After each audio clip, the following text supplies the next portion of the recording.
Okay,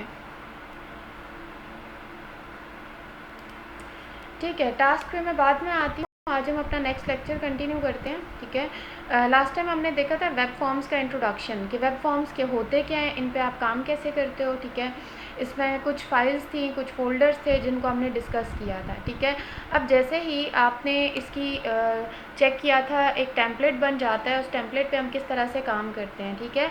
अब late suppose आपने एक न्यू वेब फॉर्म क्रिएट करना है, ठीक है। तो न्यू वेब फॉर्म क्रिएट करने के लिए टॉप पे अगर आप देखें, टॉप राइट साइड पे, ठीक है, आपके पास वेब फॉर्म लेक्चर 1 के नेम से आपके पास आपका सोल्यूशन पड़ा हुआ है। ये आपका बेसिकली प्रोजेक्ट नेम है, ठीक है।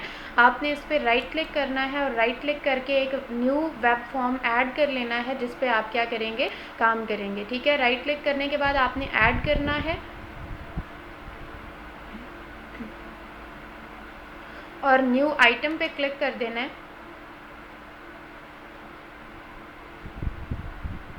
ठीक है। अब यहाँ से आपके पास मल्टीपल टेम्पलेट्स लोड हो रहे हैं। जैसे ही टेम्पलेट्स लोड हो जाएंगे तो आपने यहाँ से वेब फॉर्म्स को चूज़ करके एक नया पेज क्रिएट कर लेना है।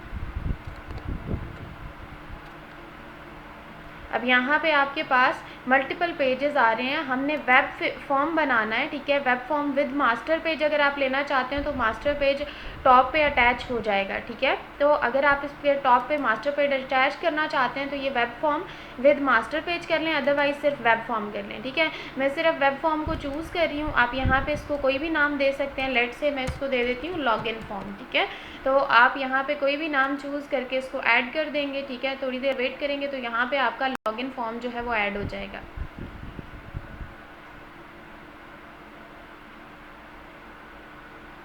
ओके, अब यहाँ पे अगर आप देखें तो आपका लॉगिन फॉर्म जो है वो ऐड हो चुका है, ठीक है। यहाँ पे आपका लॉगिन फॉर्म ऐड हो चुका है, ठीक है। अगर आप यहाँ पे देखें तो ये कोड मैं आपको ऑलरेडी एक्सप्लेन कर चुकी हूँ कि इस कोड में होता क्या है। अब यहाँ पे आप देखें मैंने चूज़ किया था विदाउट मास्टर पेज, तो यहाँ पे अगर टॉप पे देखें ना, कहीं पे भी मास्टर फाइल का एट्रीब्यूट नहीं है, ठीक है। यानी मैं अपने मास्टर फाइल के टेम्पलेट को अटैच नहीं कर रही हूँ, जिसमें मेरे पास हेडर भी था और फुटर भी था और फिर बॉडी का कंटेंट रिप्लेस होता जाता था, ठीक है। वो मैंने अटैच नहीं किया, मैंने सिंपल एक वेब फॉर्म बनाया है।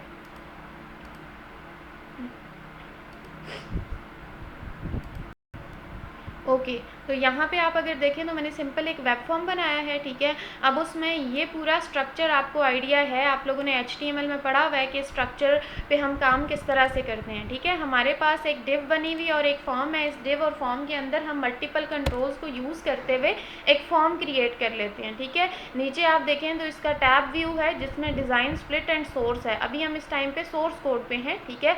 आपके पास टूल बॉक्स में मल्टीपल कंट्रोल्स अवेलेबल होते हैं। टॉप में व्यू में जाके टूल बॉक्स को इनेबल कर लें।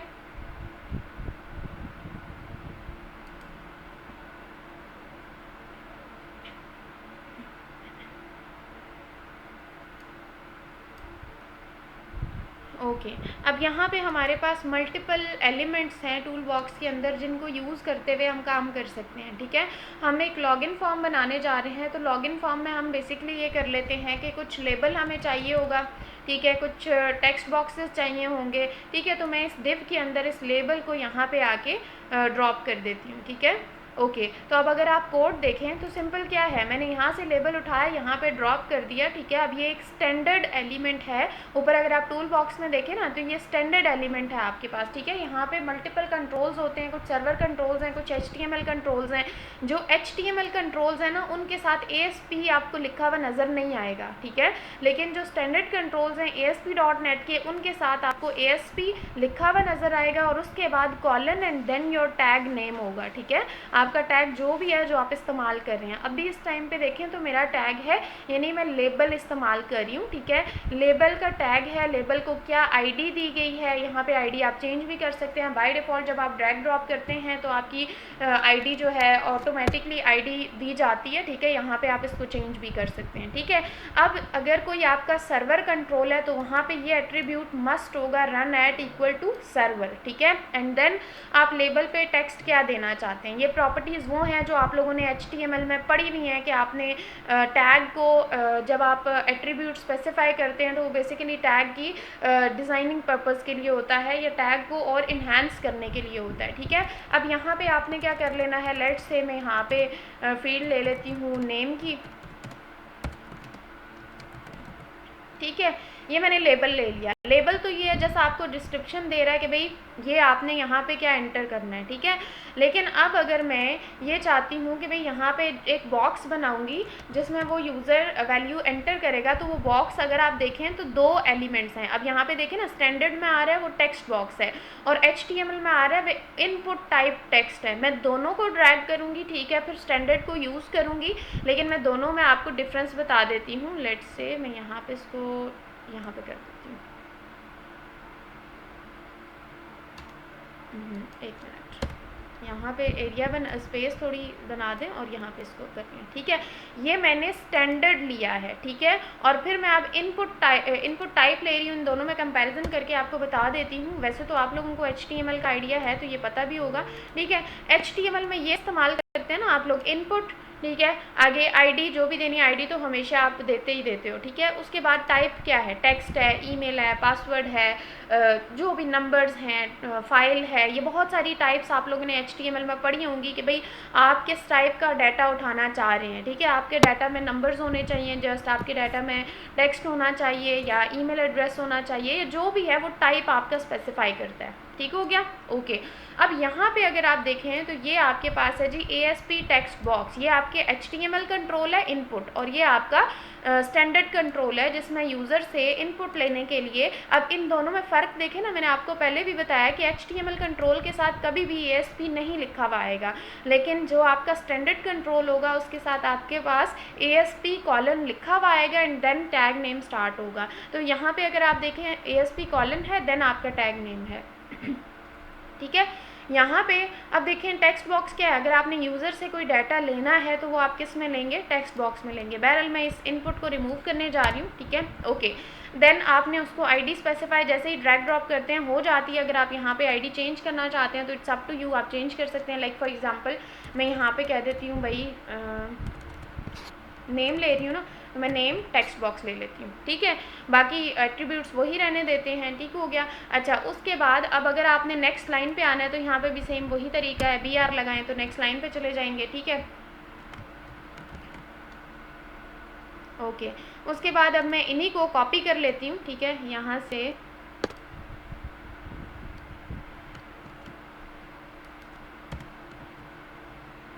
आप क्या ये हम ले लेते हैं जी ईमेल के लिए, देन हम ले लेते हैं पासवर्ड के लिए, फिर हम कंफर्म पासवर्ड ले लेते हैं और चलें इतना इनफ है, ओके। बाकी जो जो भी आपने लेना हो वो आप ले सकते हैं, ठीक है। अब यहाँ पे अगर आप देखें ना तो आईडी यहाँ लेबल 1 थी, यहाँ मैंने हालांकि कॉपी पेस्ट किया है। आईडी ऑटोमेटिकली आईडी डुप्लीकेट नहीं हो सकती, वो ऑटोमेटिकली लेबल 1, लेबल 2, लेबल 3 वो असाइन करता जा रहा है, ठीक है। यहाँ पे नेम टेक्स्ट बॉक्स थी, यहाँ पे उसने टेक्स्ट बॉक्स 2 उसको असाइन कर दिया, ठीक है। यहाँ पे अगर मैं लेना चाह रही हूँ जी, यहाँ पे मैंने यूज़र नेम ले लिया, तो यहाँ पे आप लेबल में लिख लें भाई आपका ईमेल हो जाएगी, ठीक है। एक मिनट, यहाँ पे ईमेल ना लें, ऊपर मैंने एक एक्स्ट्रा जो है ना, यहाँ पे मैं ईमेल ले लेती हूँ, ठीक है। ये ईमेल एरिया है और यहाँ पे टेक्स्ट बॉक्स 1 के बजाय मैं ले लेती हूँ ईमेल टेक्स्ट बॉक्स, ठीक है। एंड देन यहाँ पे लेबल्स वगैरह को मैं 2, 1, 2, 3 ही रहने देती हूँ, ठीक है। जिनको मैंने यूटिलाइज़ करना है जस्ट मैं उनको जो है ना यूज़ करूँगी, ठीक है। अब उसके बाद आपका नेक्स्ट टेक्स्ट बॉक्स है और यहाँ पे लेबल में आप ईमेल के बजाय यहाँ पे दे दें पासवर्ड, और यहाँ पे आप इसकी भी आईडी चेंज कर दें, सेम इसको भी चेंज कर दें,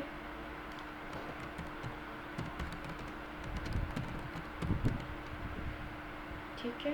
और यहाँ पे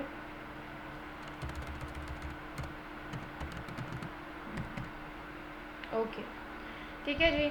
अब एट लास्ट अगर आप देखें तो मैंने एक छोटा सा फॉर्म बना लिया, ठीक है। एट लास्ट आपने एक बटन लेना है, ठीक है। तो बटन के लिए यहाँ पे आपके पास 2 कंट्रोल्स होते हैं, HTML और वही आपके पास जिस तरह से सर्वर कंट्रोल्स होते हैं, ठीक है। यहाँ पे लिखें जी बटन, तो बटन का अपना कंट्रोल, ये देखें यहाँ पे स्टैंडर्ड में आ रहे हैं भी बटन भी है, इमेज बटन भी है, लिंक बटन भी है, रेडियो बटन भी है और रेडियो बटन लिस्ट भी है। मल्टीपल टाइप्स के बटन हैं फिर जिसको आपने इस्तेमाल करना है। और अगर आप HTML में देखें तो आप लोग क्या करते थे, सिंपल बटन का टैग भी इस्तेमाल कर लेते थे HTML के अंदर भी, या फिर इनपुट टाइप के अंदर दे देते थे कि भाई इसकी टाइप है बटन, तो ये बटन की तरह बिहेव करेगा, ठीक है। तो वो जब आप टाइप बटन देते हैं तो वो ऑटोमेटिकली बटन की तरह बिहेव करता है, ठीक है। तो अब यहाँ से हम स्टैंडर्ड कंट्रोल ले लेते हैं, ठीक है। यहाँ पे सिंपल बटन पे आपको क्या टेक्स्ट चाहिए, उसकी क्या आईडी है, वो आपने यहाँ पे स्पेसिफाई कर देनी है, ठीक है जी। लेट्स से इसको बटन 1 ही ना दें, या फिर कर दें जी लॉगिन बटन, और इसको फिर सबमिट के बजाय कर दें लॉगिन ही कर दें, ठीक है। तो अब मैं इसका ज़रा सोर्स इसका जो व्यू है डिज़ाइन में जाके देख सकती हूँ। अगर आप बिल्कुल बॉटम पे देखें तो हमारे पास 3 सेक्शंस आ रहे हैं। इस टाइम पे मैं सोर्स पे हूँ, ठीक है। आप डिज़ाइन में जाके इसका व्यू देख सकते हैं, ठीक है। अभी इतनी खास कोई एडजस्टमेंट हुई नहीं होगी डिज़ाइनिंग पॉइंट ऑफ व्यू से, क्योंकि मैंने सिर्फ टैग्स लगाए हैं, मैंने कोई स्टाइलिंग अप्लाई नहीं की है, ठीक है, कि भाई स्टाइलिंग इस तरह से होनी चाहिए। अभी अगर आप देखें तो एक फॉर्म बना हुआ है, बस सिंपल लाइन ब्रेक्स हुई नहीं है, नेक्स्ट लाइन पे आपके पास है, लेकिन एडजस्टमेंट नहीं हुई भी, यानी टेक्स्ट का प्रॉपरली एडजस्ट नहीं है। टेक्स्ट बॉक्सेस हैं तो वो डायरेक्टली आगे से स्टार्ट हो जाते हैं, ठीक है, यानी कि कोई प्रॉपर एडजस्टमेंट नहीं है। और एडजस्टमेंट क्यों नहीं है, क्योंकि मैंने स्टाइलिंग नहीं की प्रॉपरली, ठीक है। मैंने सिर्फ टैग इस्तेमाल किए, उनको ड्रैग ड्रॉप किया और काम कर लिया, ठीक हो गया। अच्छा, बहरहाल आप क्या करते हैं, मैंने एक छोटा सा फॉर्म बना लिया है, ठीक है। अब इस फॉर्म के साथ आप क्या करते हो, लाइक अब हमारे पास मल्टीपल कंट्रोल्स होते हैं जिनको यूज़ करते हुए आप कुछ काम कर सकते हैं। खैर मैं स्टाइलिंग का थोड़ा बहुत आपको व्यू बता देती हूँ, खैर आप लोगों को आइडिया होगा भी स्टाइलिंग का, क्योंकि आप लोगों को पता है स्टाइलिंग के कितने तरीके होते हैं, कितने वेज हैं जिनमें हम स्टाइलिंग कर सकते हैं।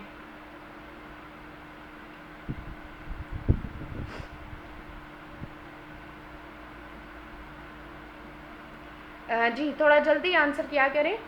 स्टाइलिंग के कितने वेज हैं, कितनी टाइप्स हैं स्टाइलिंग करने की, किस किस तरीके से हम स्टाइल कर सकते हैं।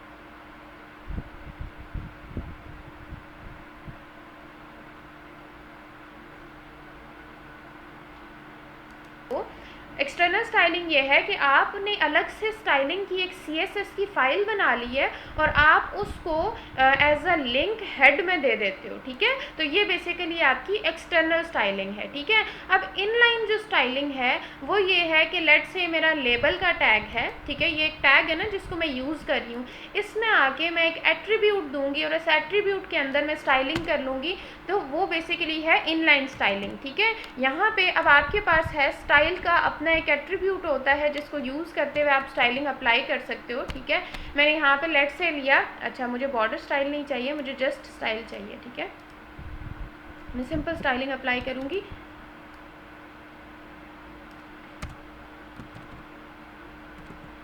ठीक है, ओके। अब यहाँ पे मैंने स्टाइल करना क्या है, ठीक है, वो मैं यहाँ पे साथ साथ बता दूँगी। अब बीच में जो भी आपने एट्रीब्यूट्स इस्तेमाल करने हैं कि भाई हाइट इतनी होनी चाहिए, विड्थ इतनी होनी चाहिए, कलर ये होना चाहिए, मार्जिन्स अगर आपने कोई इस्तेमाल करने हैं तो वो आप क्या करना चाहते हैं, ठीक है। तो ये बेसिकली आप इसको कहते हैं स्टाइलिंग, ठीक है। लेट से अब यहाँ पे देखें मेरे पास है मार्जिन, ठीक है। अब अगर आप मार्जिन स्टार्ट करना चाहते हैं, मार्जिन एंड है, मार्जिन बॉटम है, ठीक है, लेट से मैं मार्जिन लेफ़्ट दे देती हूँ, ठीक है। तो मार्जिन लेफ़्ट जो है, खैर मैं ये लेबल को दे रही हूँ तो मुझे लेबल को चलें लेबल को भी मैं देती हूँ, ठीक है। मार्जिन लेफ़्ट है, कॉलन लगाएं, ये आपकी क्या है प्रॉपर्टी है, और प्रॉपर्टी को आपको कोई वैल्यू असाइन करनी पड़ती है, ठीक है। वो वैल्यू आप यहाँ पे स्पेसिफाई कर सकते हैं। लेट से मैं कहती हूँ कि भाई 20 पिक्सल, ठीक है। पिक्सल बेसिकली यूनिट है, ठीक है, जो कि आप वैसे भी HTML में इस्तेमाल करते हैं। मैं कहती हूँ भाई मार्जिन लेफ़्ट होना चाहिए 20 पिक्सल, ठीक है। और यही स्टाइल का जो एट्रीब्यूट है मैं ये कॉपी करती हूँ और मैं इसको दे देती हूँ यहाँ पे टेक्स्ट बॉक्स में भी, ठीक है, क्योंकि अगर आप देखें तो वो बिल्कुल साथ जुड़ा हुआ है, ठीक है। तो अगर अब आप डिज़ाइन में जाएँ तो यहाँ पे देखें ये एंटर योर नेम और ईमेल में डिफरेंस नोट करें। ये तो बेसिकली आपकी डिव है ना पूरी, यहाँ से ये पूरी डिव है, ठीक है, जिसके अंदर ये सारे एलिमेंट्स हैं। अब डिव के अंदर अगर अगर ईमेल और एंटर योर नेम को देखें तो एंटर योर नेम में लेफ्ट से मार्जिन आ रहा है 20। इसी तरह से एंटर योर नेम के बाद अगर आप ईमेल के बाद टेक्स्ट बॉक्स चेक करें तो वो बिल्कुल 7 से स्टार्ट हो जाता है, ठीक है। लेकिन अगर आप यहाँ पे देखें तो वो बिल्कुल 7 से स्टार्ट नहीं होता, थोड़ा सा उसमें गैप है, ठीक है। तो इसी तरह से आप क्या कर सकते हो, स्टाइलिंग अप्लाई कर सकते हो, ठीक है। मैं इनको थोड़ा बहुत अलाइन कर लूँगी, यहाँ पे हर लेबल्स जितने भी हैं उनमें तो मुझे सेम ही मार्जिन रखना पड़ेगा, लेकिन बाकी ओवरऑल मुझे मार्जिन का थोड़ा बहुत एडजस्टमेंट करनी पड़ेगी, ठीक है। और आप इसको इस तरह से भी, आप इसको टेबल के अंदर भी एडजस्ट कर सकते हैं, ठीक है। तो डिज़ाइनिंग आपके अपने ऊपर है कि आप इसको किस तरह से एडजस्ट कर रहे हैं, ठीक है।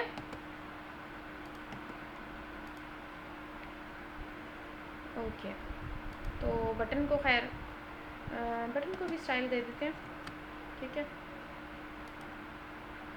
अब आप डिज़ाइन सेक्शन में जाके ना यहाँ पे चेक कर सकते हैं, ठीक है। सर्वर टैग वॉज, अच्छा यहाँ पे देखिए अब लेवल 2 में एरर दे रहा है, और लेवल 2 में वो कह रहा है कि the server tag is not well formed, ठीक है। अब वेल फॉर्म्ड क्यों नहीं है, मैंने स्पेस नहीं दी होगी जब मैं स्टाइलिंग अप्लाई कर रही हूँ। ये देखिए लेवल 2 में यहाँ पे मैंने ईमेल के बाद ना स्पेस नहीं दिया, डायरेक्ट टैग स्टार्ट कर दिया, इस वजह से वो एरर दे रहा था, ठीक है। अब यहाँ पे देखिए ये एरर रिजॉल्व हो चुका है, ये बाकी जितने भी लेबल्स हैं ना ये एक साथ अलाइंड हो चुके हैं, ठीक है। 2020 का मार्जिन इन सब में आ गया है। अब मैंने एडजस्ट करना है इन टेक्स्ट बॉक्सेस को, ठीक है। अब इन टेक्स्ट बॉक्सेस को आप एडजस्ट कर लें, सोर्स में जाके इनको भी स्टाइलिंग दे दें, तो आप इसको भी सेम इसी तरह से एडजस्ट कर सकते हैं, ठीक है। मेरे पास है जी टेक्स्ट बॉक्स 2, इसमें मैं स्टाइलिंग दे देती हूँ, लेकिन इसमें स्टाइलिंग जब मैं दूंगी तो ऑब्वियसली मुझे मार्जिन जो है लेफ़्ट से इतना कम नहीं चाहिए है, मैं लेफ़्ट से इसको दे देती हूँ 50, ठीक है। और इसको चेक कर लेती हूँ, होप सो ये अलाइन होगा थोड़ा बहुत। अभी भी अगर आप देखें ना तो अभी भी ये इतना अलाइंड नहीं है, ठीक है। तो आप इसको इस तरह से अलाइन कर सकते हैं, मैनुअल अलाइनमेंट जिस तरह से मार्जिन वगैरह दे के आप करना चाहते हैं वो भी कर सकते हैं। स्टाइलिंग की डिफरेंट टेक्निक्स आप उनके थ्रू इसको स्टाइल कर सकते हैं, ठीक है।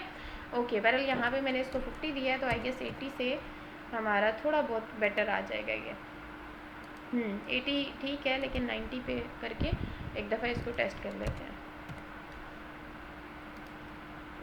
ठीक है। हाँ जी, 90 पे ये ओके है, ठीक है।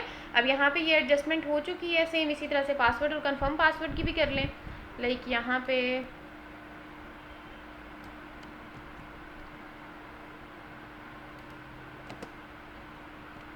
ठीक है। और फिर आप यहाँ पे इसको कर लें, ठीक है। अब आई गेस ये ज़्यादा हो जाएगी। अब अगर आप देखें ना, क्योंकि नंबर ऑफ़ कैरेक्टर्स पे डिपेंड करते हैं, ईमेल के कैरेक्टर्स कम थे, इसके ज़्यादा थे, ठीक है। तो अब आप इनको अपने लिहाज से जो है ना वैल्यू चेंज कर लें, ठीक है। इसकी टेबल में बहुत अच्छे से एडजस्टमेंट आप कर सकते हैं, ठीक है। तो आप टेबल का टैग भी लगा सकते हैं, टेबल का टैग आप लोगों ने पढ़ा हुआ है, ठीक है। ओके, यहाँ पे ये 50 तो नहीं, ये 60 पे इनफ होगा, और ये अभी 50 में ज़्यादा है, तो ये आप कर लें 30 कर लें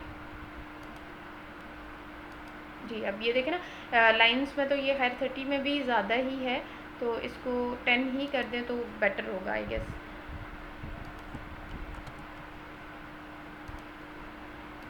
ठीक है। तो ये कुछ थोड़ा बहुत एडजस्टेड फॉर्म बन चुका है, ठीक है। तो थोड़ी बहुत एडजस्टमेंट हो चुकी है। बाकी अब ये मैंने की है इनलाइन स्टाइलिंग, ठीक है। ये बेसिकली है इनलाइन। तो इनलाइन में ये सीन है कि आप अगर देखें ना तो मैं क्या कर रही हूँ, हर टैग के अंदर जाके एक प्रॉपर्टी स्पेसिफाई कर रही हूँ और उसमें मैं स्टाइलिंग कर रही हूँ, ठीक है। ये इनलाइन वे है, लेकिन ये इतना एफिशिएंट नहीं होता कि भाई हर टैग के अंदर जाके आपको स्टाइलिंग देनी पड़ती है, ठीक है। तो अब मैं ये कर सकती हूँ कि मेरे पास टेक्स्ट बॉक्सेस को मैंने एक जैसी स्टाइलिंग देनी है, लेबल्स को मैंने एक जैसी स्टाइलिंग देनी है, तो आप ये कर सकते हो कि आप इंटरनल या एक्सटर्नल स्टाइलिंग अप्लाई कर सकते हो। एक्सटर्नल सबसे बेस्ट वे है स्टाइल करने का। इंटरनल आप कैसे करते हो, आप यहाँ पे आओगे हेड के सेक्शन में, टाइटल के बाद आपने यहाँ पे स्टाइल का टैग देना है, ठीक है।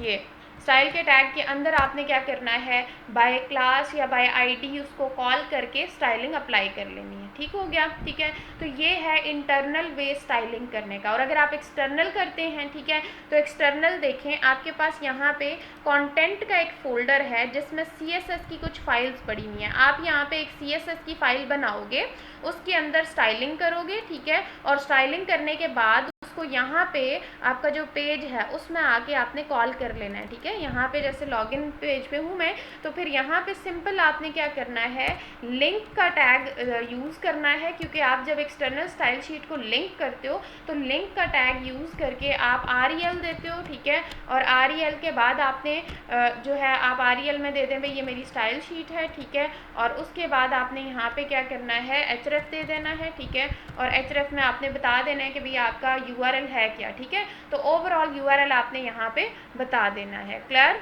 वालेकुम अस्सलाम। ठीक है, तो आपने एक्सटर्नल शीट इस तरह से अटैच कर लेनी है, ठीक है। ये 3 वे हैं स्टाइलिंग करने के।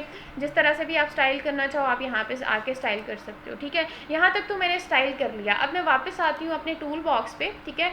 आप लोगों ने HTML में ही वैलिडेशन पढ़ी होगी, ठीक है। वैलिडेशन क्या होती है कि मैं एक फॉर्म बना रही हूँ, तो मैं ये कह रही हूँ कि कोई भी यूज़र उसको खाली सबमिट करे तो वो उसको एरर मैसेज शो करवाए, ठीक है। और ज़रूरी नहीं है खाली सबमिट करे, यानी अगर उसका फॉर्मेट भी फॉलो नहीं करता है तो वो भी एरर मैसेज शो करे। तो ये सारी चीज़ें किस में आती हैं, वैलिडेशन में आती हैं, ठीक है।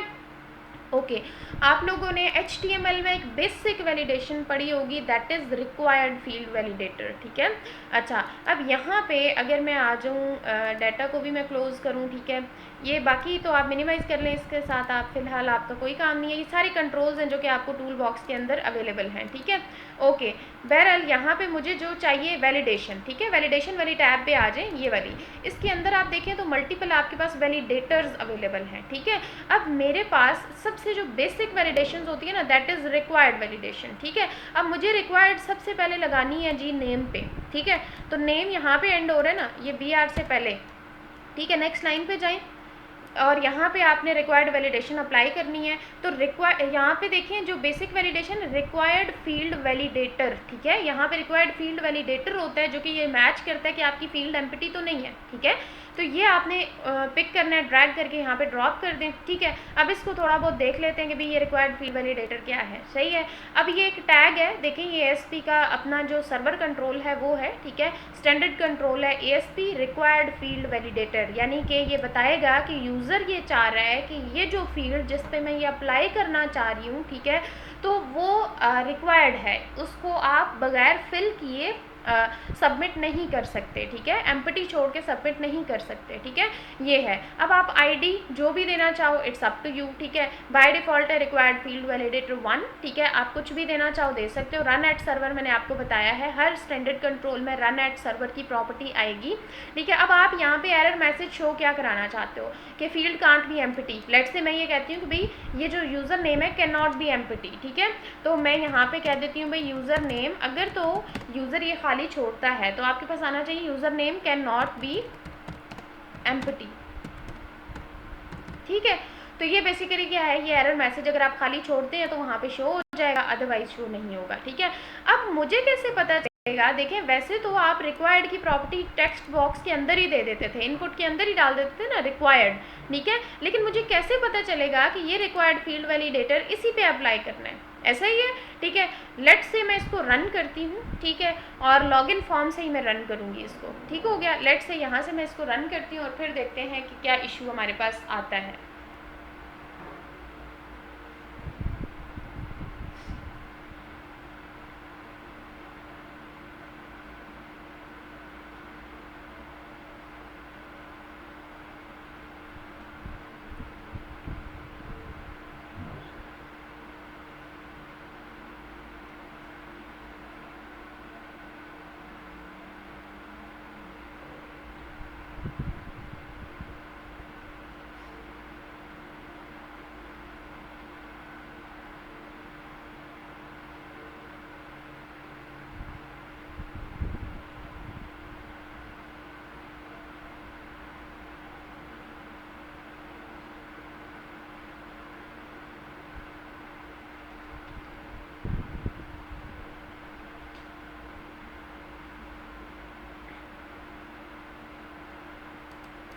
अच्छा तो यहाँ पे अगर आप देखें ना, अब आपकी सर्वर की प्रोसेसिंग हो चुकी है, हमने रन कर ली है, ठीक है। अब यहाँ पे एरर आ रहा है, ठीक है। मैंने आपको यही बताया था कि एरर आपके पास क्यों आ रहा है, क्योंकि मैंने, अगर आपको अभी याद हो तो मैंने कहा था कि मुझे नहीं पता कि मैंने इस जो रिक्वायर्ड फील्ड वैलिडेटर है इसको कहाँ पे अप्लाई करना है, ठीक है। तो वो क्या कह रहा है कि the control to validate property of required field validator 1 can not be blank, यानी आपने ये तो बताया ही नहीं है कि भाई रिक्वायर्ड फील्ड वैलिडेटर अप्लाई कौन से बॉक्स पे होना है, क्योंकि ये इटसेल्फ एक टैग है, आप इसको एज एन एट्रीब्यूट कहीं पे इस्तेमाल नहीं कर रहे, ठीक है। तो आपको बताना पड़ेगा कि आप इस रिक्वायर्ड फील्ड वैलिडेटर को अप्लाई कहाँ पे करना चाह रहे हैं। अगर आप कंट्रोल टू वैलिडेट की प्रॉपर्टी नहीं लगाते, कंट्रोल टू वैलिडेट का मतलब है ये सारे जो हम इस्तेमाल कर रहे हैं ना, लेबल है, टेक्स्ट बॉक्स है, बटन्स हैं, फील्ड वैलिडेटर्स हैं, इन सबको कहते हैं कंट्रोल्स, ठीक है। ये सारे हैं कंट्रोल्स। फिर कुछ इनमें से HTML कंट्रोल्स हैं, कुछ इनमें से सर्वर कंट्रोल्स हैं। तो मैंने बताया नहीं है कि मैंने किस कंट्रोल को वैलिडेट करना है, इस वजह से उसने मुझे ये एरर शो किया है, ठीक है। अब मैं इसको कैंसिल करती हूँ, ठीक है। तो यहाँ पे आके अब मैं कंट्रोल टू वैलिडेट की प्रॉपर्टी दूंगी कि भाई मुझे किस कंट्रोल को वैलिडेट करना है, ठीक है।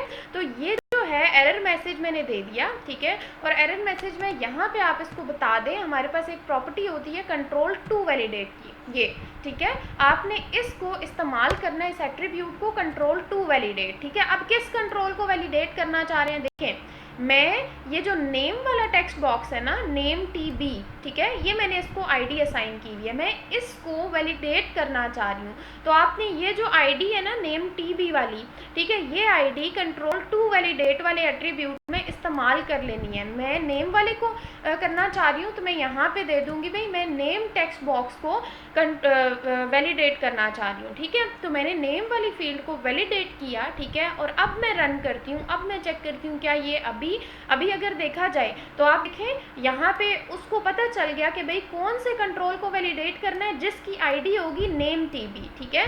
ID एक दफ़ा वेरीफाई भी यही है आपके पास, ये देखिए नेम TB ID है, जिसको मैं, ये मेरा एक ऐसा कंट्रोल है जिसको मैं वैलिडेट करना चाह रही हूँ, ठीक है। अब यहाँ से मैं इसको रन कर लेती हूँ दोबारा, ठीक है। मैंने रन किया ये चेक करने के लिए, क्योंकि पहले मैंने जब रन किया था तो एरर आ रहा था, और एरर क्या था कि भाई कंट्रोल टू वैलिडेट की प्रॉपर्टी मिसिंग है आपकी, आपने ये बताया ही नहीं है कि आप कौन से कंट्रोल को वैलिडेट करना चाहते हैं, ठीक है। मैंने कंट्रोल टू वैलिडेट ऐड किया और अब मैं दोबारा इसको रन करके चेक कर लेती हूँ।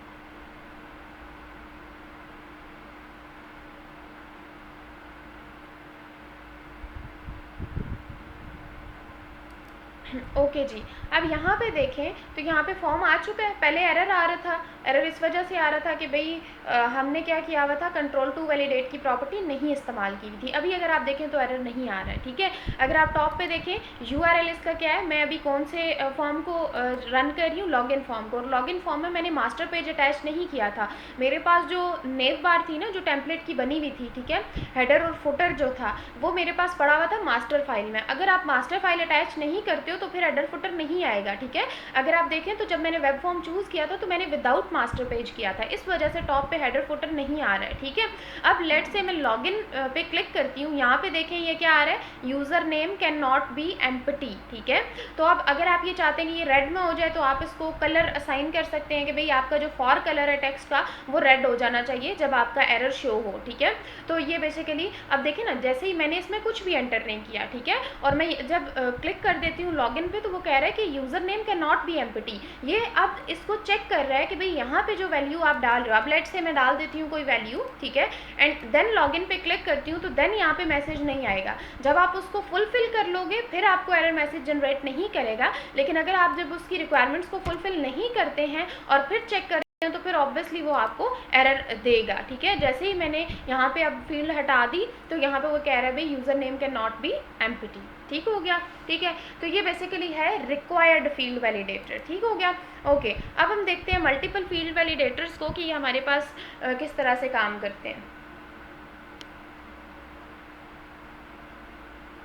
ओके, अभी मैंने देखा रिक्वायर्ड फील्ड वैलिडेटर क्या होता है, ठीक है। अब लेट्स से मैं इसको करें कैंसिल, ठीक है। अच्छा, यहाँ पे रिक्वायर्ड क्लियर है ना कि जब भी हमने रिक्वायर्ड फील्ड वैलिडेटर लगाना है इस तरह से रिक्वायर्ड फील्ड वैलिडेटर लगा देना। अब मैं आ जाती हूँ ईमेल बॉक्स पे, ठीक है। ईमेल में आप देखो, ईमेल का एक स्पेसिफिक पैटर्न होता है जिसके थ्रू आप काम करते हो, ठीक है। यानी उसको कहते हैं रेजेक्स। रेजेक्स होते हैं रेगुलर एक्सप्रेशंस, ठीक है। ये आपने जावास्क्रिप्ट में भी पढ़े होंगे, ठीक है। ये मल्टीपल पैटर्न्स होते हैं जिनको हम यूज़ करते हुए एक फॉर्मेट को चेक कर सकते हैं, ठीक है। तो जब भी आपने मल्टीपल पैटर्न्स के थ्रू फॉर्मेट को चेक करना है,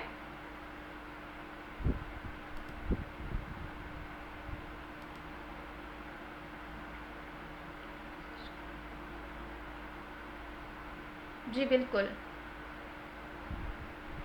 यस, ठीक है, ओके। अच्छा खैर, नेक्स्ट हमारे पास ये है कि रेगुलर एक्सप्रेशन वैलिडेटर, ठीक है। अब ईमेल पे मैं ये लगाऊंगी कि भाई आपके पास @, है या नहीं है, ठीक है। ईमेल का पूरा पैटर्न फॉलो हुआ हुआ है या नहीं हुआ हुआ, ठीक है। तो ये आपके पास यहाँ पे देखिए रेगुलर एक्सप्रेशन वैलिडेटर है, ठीक है। तो अगर आपने कोई पैटर्न फॉलो करना हो ना तो आप इस रेजेक्स को अप्लाई करेंगे, ठीक है। मैं इसको यहाँ से ड्रैग करके ड्रॉप कर लेती हूँ और यहाँ पे आपको दिखा देती हूँ। सेम यही ऐसे टैग चेंज हो जाता है, रेगुलर एक्सप्रेशन वैलिडेटर का टैग होता है, ठीक है। अच्छा, अब उसमें ID आपको पता है ID हम क्यों असाइन करते हैं, ठीक है। देन रन एट सर्वर है, एरर मैसेज। अब लेट्स से मैं यहाँ पे एरर मैसेज दे देती हूँ इनकरेक्ट फॉर्मेट, ठीक है। एरर मैसेज आप चेंज कर सकते हैं, इनकरेक्ट फॉर्मेट, ठीक है। ओके, मैंने ये बता दिया। और उसके बाद अब यहाँ पे मुझे क्या क्या देना पड़ेगा, ठीक है। यहाँ पे आपके पास होता है कंट्रोल टू वैलिडेट की प्रॉपर्टी तो होती ही होती है, हर एक में होती है कि भी किस कंट्रोल को आपने वैलिडेट करना है, ठीक हो गया। अच्छा, अब यहाँ पे मैंने लिखा जी कंट्रोल टू वैलिडेट, और कौन से कंट्रोल को मैंने वैलिडेट करना है। मेरे पास जो कंट्रोल है उसकी ID मैंने दी हुई है ईमेल टीवी, ठीक है। तो मैं यहाँ पे उसको इस्तेमाल कर लेती हूँ कि भाई ईमेल वाला जो टेक्स्ट बॉक्स है ना मैंने उसे वैलिडेट करना है, ठीक है। अब यहाँ पे रेगुलर एक्सप्रेशन मैं किस तरह से अप्लाई करूँगी, आप यहाँ पे सिंपली डिज़ाइन में चले जाएँ, ठीक है। यहाँ से ठीक है, यहाँ से इसको कैंसिल कर दें फ़िलहाल के लिए, ठीक है। और यहाँ से डिज़ाइन में चले जाएँ, ठीक हो गया। आपको ये रेजेक्स इंटरनेट से भी मिल जाते हैं। अगर आप यहाँ पे जाओ तो ये जो इनकरेक्ट फॉर्मेट है ना इसकी सिंपल प्रॉपर्टीज़ में चले जाएँ, ठीक है। यहाँ पे इस पर राइट क्लिक करेंगे, प्रॉपर्टीज़ में जाएंगे, यहाँ नीचे आपको प्रॉपर्टीज़ शो हो रही होंगी। एरर मैसेज ये है, यहाँ पे आपके पास एक होता है वैलिडेशन एक्सप्रेशन की प्रॉपर्टी होती है। मैं उसको यहाँ से फाइंड करती हूँ और उसमें वैलिडेशन एक्सप्रेशन लगा देती हूँ, ठीक है। ये देखें, ये मेरे पास आ रही है वैलिडेशन एक्सप्रेशन, कि भाई एक्सप्रेशन भी तो दोगे ना कि किस एक्सप्रेशन के साथ इसको वैलिडेट करना है मैंने, ठीक है। ये देखें 3 डॉट्स आ रहे हैं, इन पे क्लिक करेंगे आप यहाँ पे। अब आपने क्या करना है, मेरे पास यहाँ पे इंटरनेट ईमेल एड्रेस का होता है ईमेल के लिए, ठीक है। यहाँ पे देखिए मल्टीपल आपके पास फ़ोन नंबर है, पोस्टल कोड है, मल्टीपल वैलिडेशन एक्सप्रेशंस आपके पास अवेलेबल है। मैं यहाँ पे इंटरनेट ईमेल एड्रेस का पैटर्न ले रही हूँ, ठीक है। इंटरनेट ईमेल एड्रेस का पैटर्न यहाँ पे देखें, ये वैलिडेशन एक्सप्रेशन ये इस्तेमाल कर रहा है, ठीक है। ये आप गूगल से भी ले सकते हैं, आपको जहाँ से ये पैटर्न बने बनाए मिल जाते हैं, ठीक है। ये मैंने इसको अप्लाई किया और मैंने यहाँ पे ओके कर दिया, ठीक है। ओके करने के बाद मैं अगेन सोर्स में जाती हूँ, तो यहाँ पे देखें एक प्रॉपर्टी ऐड हो चुकी है, दैट इज़ वैलिडेशन एक्सप्रेशन, ठीक है। जब आप रेजेक्स लगाते हो ना, ठीक है, तो उसमें कंट्रोल टू वैलिडेट की प्रॉपर्टी तो होती ही होती है, लेकिन किस पैटर्न के साथ मैच करना है ये आपका पैटर्न भी होता है, ठीक है। ये पैटर्न मुझे दिखा दिया गया कि भाई इस पैटर्न के साथ आपने क्या कर लेना, मैच कर लेना, ठीक है। अब मैं ओवरऑल सारे वैलिडेटर्स लगा के ना एक ही दफ़ा रन कर लूँगी, क्योंकि वो रन करना फिर एक टाइम टेकिंग प्रोसेस होता है, ठीक है। ओके, मैंने यहाँ पे रेगुलर एक्सप्रेशन वैलिडेटर लगा दिया, ठीक है। रन करके फिर मैं आपको दिखाती हूँ, ठीक है। अब यहाँ पे अब उसके बाद मेरे पास है पासवर्ड की फील्ड, ठीक है। तो पासवर्ड में लेट से मैं रिक्वायर्ड ही लगा देती हूँ और कंफर्म पासवर्ड में फिर हम आएंगे, ठीक है। मैं रिक्वायर्ड वैसे ऑलमोस्ट सब में ही नेसेसरी होता है, जो आपको पता होता है कि भाई ये फील्ड तो मुझे रिक्वायर्ड ही रिक्वायर्ड है, और एक से ज़्यादा वैलिडेटर्स भी लग जाते हैं एक के ऊपर, ठीक है। लाइक मैंने ये रिक्वायर्ड वाले को कॉपी कर लेती हूँ। ईमेल पे रेजेक्स तो अप्लाई करेगा ही करेगा, लेकिन अगर ईमेल एम्प्टी होती है तो फिर मैं कहती हूँ कि एम्प्टी पे भी वो आपको एरर मैसेज दे कि भाई ईमेल वाली फील्ड भी एम्प्टी नहीं हो सकती, ठीक है। तो मैं यहाँ पे कह देती हूँ यूज़र नेम के बजाय मैं यहाँ पे कह देती हूँ email can not be empty, ठीक है। और मैंने जिस कंट्रोल को वैलिडेट करना है that is email text box, ठीक है। ये मैंने इसको वैलिडेट कर लिया, ओके। देन मैं आती हूँ पासवर्ड पे, तो पासवर्ड भी एम्प्टी नहीं हो सकता आपका, तो ठीक है। तो मैं यहाँ पे पासवर्ड पे सबसे पहले तो रिक्वायर्ड फील्ड वैलिडेटर लगा देती हूँ, ठीक है। रिक्वायर्ड में जस्ट ID चेंज कर लूँगी। आई गेस मैंने इसको दी हुई है पासवर्ड टीवी, ठीक है। आप इसको वेरीफाई भी कर लें कि आपने ID क्या दी हुई है, लाइक हाँ यही दी हुई है, ठीक है। तो यहाँ पे जस्ट मैं मैसेज चेंज कर लेती हूँ कि password field can't be empty, ठीक है। ओके तो ये मैंने कंट्रोल टू वैलिडेट दे दिया, ठीक है। पासवर्ड में सिर्फ मैं रिक्वायर्ड डाल देती हूँ और कंफर्म पासवर्ड मुझे 2 वैलिडेशंस अप्लाई करनी पड़ेंगी, ठीक है। सबसे पहले जो मेजर है आपकी वो तो ऑब्वियसली कंट्रोल टू वैलिडेट है, सॉरी रिक्वायर्ड है, रिक्वायर्ड तो हर एक में आएगी, ठीक है। ये मेरे पास कंफर्म पासवर्ड का टेक्स्ट बॉक्स है, मैं इसकी आईडी यहाँ पे रिप्लेस कर देती हूँ, ठीक है। और यहाँ पे मैं कह देती हूँ कि भाई confirm password can not be empty let say, ठीक है। लाइक ये सेम ही आप कह सकते हो कि password field can not be empty, ठीक है। ये मैंने कह दिया इसको।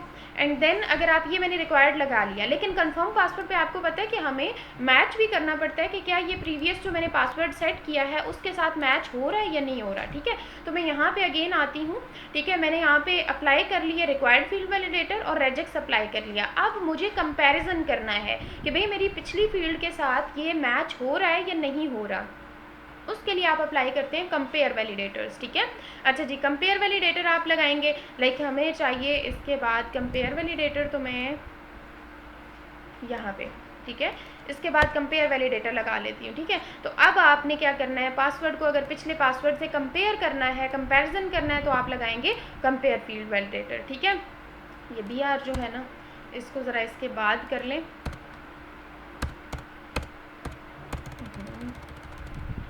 ठीक है। अच्छा यहाँ पे लेट से इसको कर लेती हूँ मैं,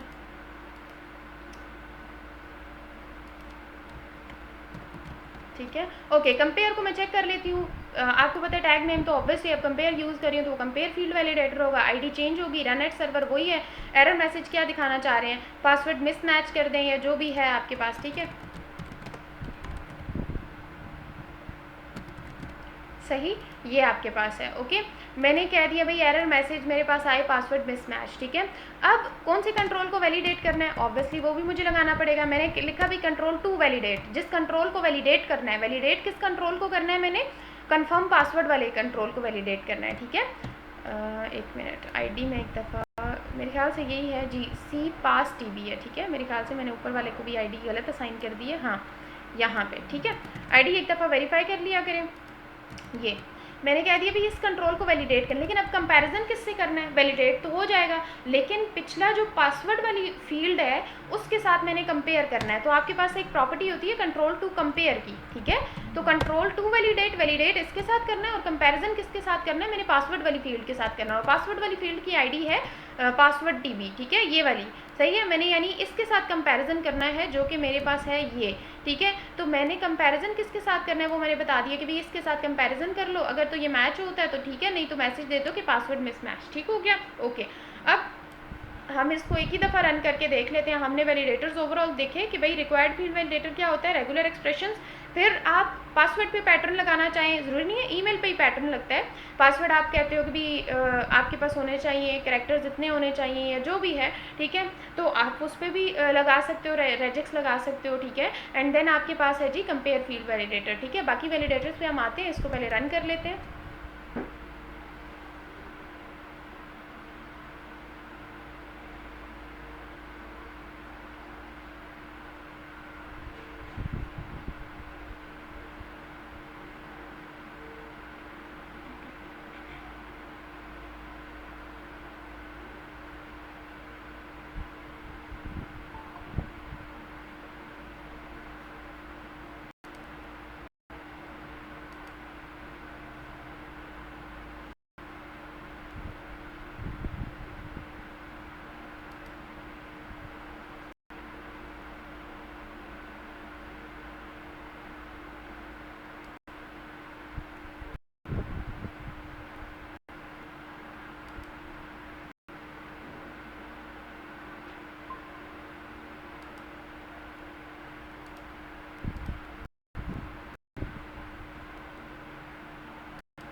ओके तो शाम होप सो आपकी, आई डोंट नो, मैंने तो अभी देखा है कि आपकी रिक्वेस्ट आई हुई थी, ठीक है। माइट भी मेरी तरफ से कोई प्रॉब्लम हुआ हो, ठीक है, ओके। बहरहाल होप सो अब आपको स्क्रीन शेयर हो रही होगी, ठीक है। ओके तो मैंने कंपेयर फील्ड में डेटा लगा ली है, सही है। मैं सिंपल इसको रन कर रही हूँ, जैसे ये रन हो जाता है फिर आप लोगों को बताती हूँ, ठीक है।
ओके ठीक है, अब हम one by one her validator को चेक कर लेते हैं, ठीक है।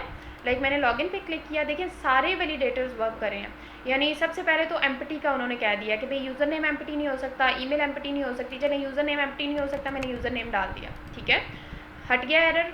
ओके, अब पासवर्ड एम्प्टी नहीं हो सकता, ठीक है, मैं सॉरी ईमेल एम्प्टी नहीं हो सकती, मैंने ईमेल दे दी जी, ये मैंने दे दिया कुछ भी, लेकिन ये आगे फॉर्मेट नहीं फॉलो किया, सही है।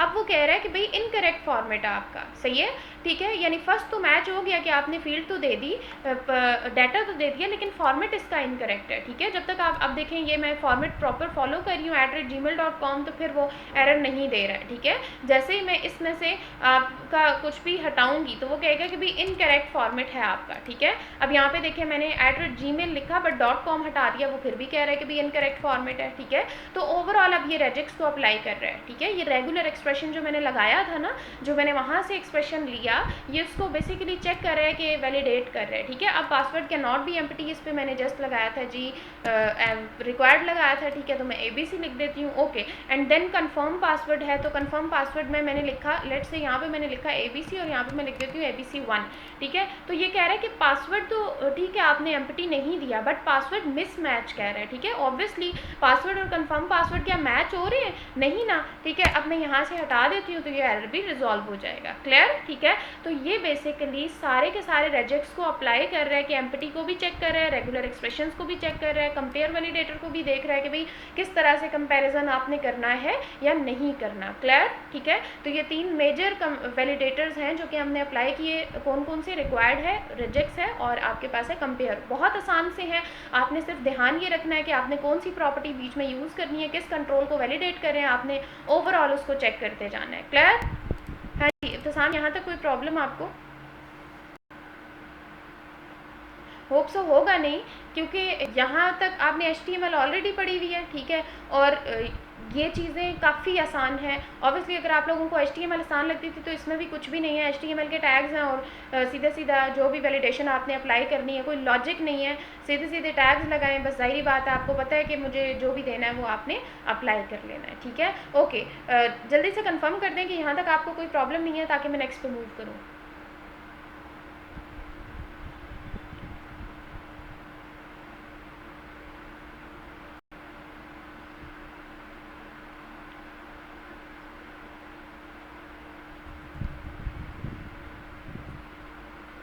हाँ जी इब्तिसाम, कोई प्रॉब्लम है, कोई इशू है?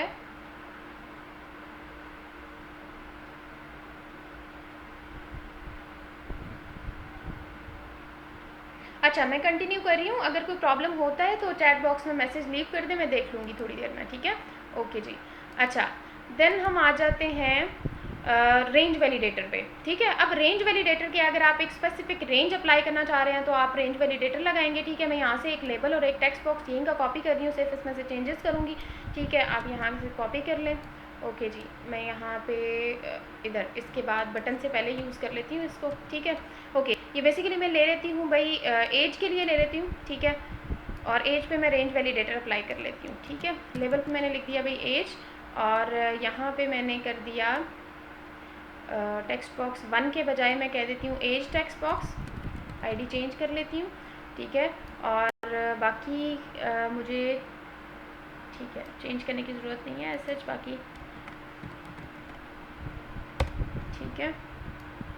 ओके, तो यहाँ पे मैंने ले लिया भाई एज। अब एज पे मुझे लगाना होगा, रेंज तो हर एक पे लगा सकते हैं ना, sorry not range, required field validator, ठीक है। अब रेंज वैलिडेटर लगाना है कि मुझे रेंज चेक करनी है, ठीक है। तो रेंज के लिए आप यहाँ पे रेंज वैलिडेटर अप्लाई कर सकते हैं। ये BR जो है ना, इसको मैं ज़रा इसके बाद लगा देती हूँ,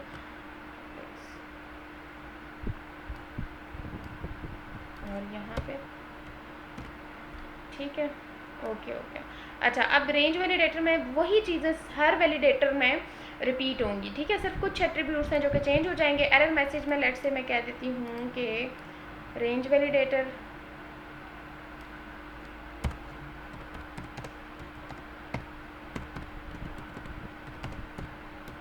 ओके, लेट से रेंज में नहीं है, ठीक है। ओके तो मैंने ये एरर मैसेज दे दिया, लेकिन अब रेंज में आपको मल्टीपल वैल्यूज़ को चेक करना पड़ता है कि भाई कितनी रेंज आप देना चाह रहे हैं, ठीक है। रेंज वैलिडेटर में आपने एरर मैसेज तो दे दिया। सबसे पहले हर एक कंट्रोल में जो चाहिए होता है that is control to validate, कौन से कंट्रोल को वैलिडेट करना चाहते हैं। मैं एज वाले टेक्स्ट बॉक्स को वैलिडेट करना चाह रही हूँ, ठीक है, तो मैंने एज वाले टेक्स्ट बॉक्स को वैलिडेट कर दिया, ठीक है। देन आपके पास यहाँ पे आता है कि भाई आपने रेंज अप्लाई क्या करनी है, ठीक है। रेंज में होता है मैक्सिमम वैल्यू, फिर मिनिमम वैल्यू कि मैक्सिमम आपकी क्या होनी चाहिए, मिनिमम क्या होनी चाहिए, ठीक है। यहाँ पे अगर आप देख लें तो एक एट्रीब्यूट आपके पास शो हो रहा होगा मैक्सिमम वैल्यू का, ठीक है। लेट से मैं कह देती हूँ कि भाई मैक्सिमम वैल्यू एज की जो वैल्यू है वो 100 होनी चाहिए, 100 से अब नहीं जा सकता, ठीक है। और मिनिमम वैल्यू जो है वो एज की होनी चाहिए, मिनिमम कहाँ से स्टार्ट होनी चाहिए, लेट से मैं कह देती हूँ भाई 18 से स्टार्ट होनी चाहिए, ठीक है। तो आप यहाँ पे कोई भी मिनिमम और मैक्सिमम वैल्यू सेट कर सकते हैं, और टाइप भी आप बता सकते हैं कि भाई डाटा की टाइप क्या होगी जो कि आप यहाँ पे लेंगे, ठीक है। लेट से मैं कह देती हूँ कि भाई डाटा की जो टाइप होगी वो इंटीजर में होगी। जाहिर बात है इंटीजर में यूज़र एज एंटर करेगा, ठीक है। उसमें से आपने चेक करना है कि भाई रेंज जो है मैक्सिमम मिनिमम रेंज इतनी होनी चाहिए, 18 से जो कम वाले हैं वो एज में उस एज ग्रुप में नहीं आएंगे, ठीक है। और 100 से अबव वाले भी अप्लाई नहीं कर सकते हैं, ठीक है। तो ये मैंने रेंज वैलिडेटर लगा लिया कि भाई इतनी से इतनी रेंज वाले जो हैं वो ओवरऑल एप्लीकेबल हैं, ठीक है। तो रेंज वैलिडेटर में मेनली मैंने 3 प्रॉपर्टीज़ को इस्तेमाल कर लिया है, maximum value, minimum value and type, ठीक है। ये एट्रीब्यूट्स जो हैं इनको मैंने इस्तेमाल करके रेंज वैलिडेटर में अभी चेक कर लूँगी, ठीक हो गया। ओके जी, देन आपके पास है जी कंपेयर हो गया। कस्टम वैलिडेटर ये होता है कि जब आप कोई यानी रेजेक्स खुद लगाना चाहते हो या बैकएंड से सर्वर साइड से, ये होती है क्लाइंट साइड वैलिडेशन जो अभी हम कर रहे हैं, ठीक है। अब आप अगर सर्वर साइड से किसी चीज़ को वैलिडेट करना चाहते हो, ठीक है, तो उसके लिए आपको क्या करना पड़ता है, कस्टम वैलिडेटर्स अप्लाई करने पड़ते हैं कि बैकएंड फाइल में जाके लॉजिक लगा के ओवरऑल काम परफॉर्म करना पड़ता है। तो उसके लिए हमें क्या यूज़ करने पड़ते हैं, कस्टम वैलिडेटर्स अप्लाई करने पड़ते हैं। कस्टम का मतलब है कि आप अपने लिहाज से, अपने तरीके से किसी चीज़ को इस्तेमाल करने जाते हो, तो that is basically your custom validator, ठीक है। यानी कोई भी वैलिडेटर जिसको आप अपनी नीड के अकॉर्डिंग मॉडिफाई करना चाहते हो, ठीक है, तो वो बेसिकली क्या है आपकी कस्टम वैलिडेटर्स में आती है, ठीक है। ये बैकएंड पे इस्तेमाल होते हैं, ठीक हो गया। ओके, देन आपके हैं जी रेंज वैलिडेटर, वो आपने देख लिया। ये कस्टम जो है ना, ये जब हम बैकएंड पे जाएंगे तो मैं आपको ये भी अप्लाई करना सिखाऊंगी, ठीक है। ओके, रेगुलर एक्सप्रेशंस आपने देख लिए, ये हमने क्लाइंट साइड पे अप्लाई करके भी देख लिया। रिक्वायर्ड फील्ड वैलिडेटर देख लिया। लास्ट है वैलिडेशन समरी। अब आप लोगों ने देखा होगा कि एक तो ये होता है कि साथ साथ ही एरर मैसेज शो होना शुरू हो जाते हैं कि फील्ड आई उसके साथ ही एरर मैसेज शो हो गया। लेकिन अगर आप लोग ये चाहते हैं कि एक समरी सी बनी हुई आ जाए कि टॉप पे सारे एरर मैसेजेस शो हो जाएं या बॉटम पे सारे एरर मैसेजेस शो हो जाएं, ठीक है, तो उसके लिए ये होता है कि वैलिडेशन समरी आप लगा देते हो, ठीक है। वैलिडेशन समरी लेट से मैं यहाँ पे एक एंड पे लगा देती हूँ और साथ साथ ये जो लगाए हुए हैं ये भी लगे रहने देती हूँ। इसमें सिर्फ आपको फ़र्क पता चल जाएगा, बाकी कुछ भी नहीं है, ठीक है। लेट से मैं यहाँ पे जी वैलिडेशन समरी लगा देती हूँ, ये ठीक है। ओके हो गया, मैंने वैलिडेशन समरी अप्लाई कर ली, ठीक है। वैलिडेशन समरी का मतलब ये होता है कि जितनी भी वैलिडेशंस आप अप्लाई कर रहे हो उन सब की समरी जो है ना वो आपको जहाँ पे आप ये लगा रहे हो, ठीक है, उन सब की समरी आपको ओवरऑल वहाँ पे दिखा देगा, ठीक है। चाहे आप टॉप पे लगा रहे हो तो टॉप पे दिखा देगा, बॉटम पे लगा रहे हो तो बॉटम पे दिखा देगा, ठीक है। अब मैं इसको रन करके आपको एक दफ़ा दिखा देती हूँ, ठीक है। तो वैलिडेटर्स ओवरऑल कस्टम वैलिडेटर जो रह गया, बाकी ओवरऑल वैलिडेटर्स आपके कम्प्लीट हो जाएंगे, ठीक है।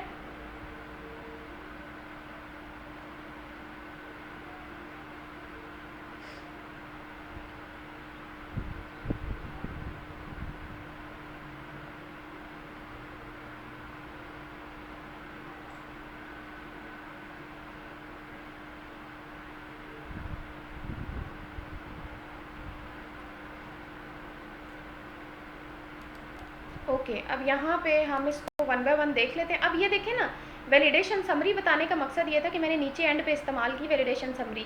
तो ये जितने भी मैसेजेस ऊपर शो हो रहे हैं ना, अगर आप ये ऊपर नहीं शो कराना चाहते, मैंने ऊपर भी शो कराए हुए हैं और मैंने यहाँ पे नीचे भी वैलिडेशन समरी भी लगा दी है। ये ऑप्शनल है कि आप साथ ऊपर नहीं शो कराना चाहते, सारे एरर मैसेजेस नीचे या टॉप पे आपको शो हो जाए। वैलिडेशन समरी ये होती है कि जितनी भी वैलिडेशन आपने अप्लाई की हुई है, अगर वो नहीं चल रही तो नीचे एक समरी में आपको एरर मैसेजेस शो करवा दे, ठीक है। मैंने दोनों चीज़ें अप्लाई कर ली थी ताकि आपको डिफरेंस क्लियर हो जाए, ठीक है। ओके, अब यहाँ से जैसे जैसे मैं एक एक ख़त्म करती जाऊँगी तो ओवरऑल यहाँ से रिमूव होता जाएगा, ठीक है। अब यहाँ पे देखें एक एरर मैसेज रिजॉल्व हो गया। ईमेल का फॉर्मेट मैं फॉलो कर लेती हूँ, पासवर्ड है तो ये भी फॉर्मेट में फॉलो कर लेती हूँ, ठीक है। कंफर्म पासवर्ड है तो ये भी सेम रख लेती हूँ, ठीक है। ओके, अब एज है तो एज पे मैंने रेंज वैलिडेटर लगाया हुआ है, लेट से मैंने लगाया हुआ है जी 18 तक का, मैं 18 लेती हूँ, ठीक है। अब देखिए नहीं आ रही वैलिडेशन समरी क्योंकि ओवरऑल फॉलो हो रहा है, ठीक है। लेट्स से मैं यहाँ पे रेंज को टेस्ट कर लेती हूँ कि मैं 12 डाल के चेक करती हूँ, तो वो कह रहा है कि नॉट इन बिटवीन रेंज। अब देखिए वैलिडेशन समरी में भी यही मैसेज एक आ रहा है, बाकी सारे ऊपर वाले मैसेज नहीं आ रहे क्योंकि ऊपर वाला बिल्कुल करेक्ट फॉर्मेट है, ठीक है। इनकरेक्ट फॉर्मेट में जब रेंज नहीं हो रही आपकी तो वो यहाँ वहाँ पे दे देगा भाई आपकी रेंज, मैं आप लाइक 12 मैंने डाला तो मैंने मिनिमम वैल्यू स्टार्ट ही 18 से की थी और मैक्सिमम लेट से मैं 101 डाल देती हूँ, फिर भी ये मुझे एरर देगा, ठीक है। वो कह रहा है कि भाई रेंज में नहीं है, ठीक है। वैल्यू आपकी 100 तक होनी चाहिए, स्टार्ट 18 से होनी चाहिए और 100 तक होनी चाहिए, ठीक है जी। तो ये बेसिकली हैं ओवरऑल वैलिडेटर्स, ठीक है।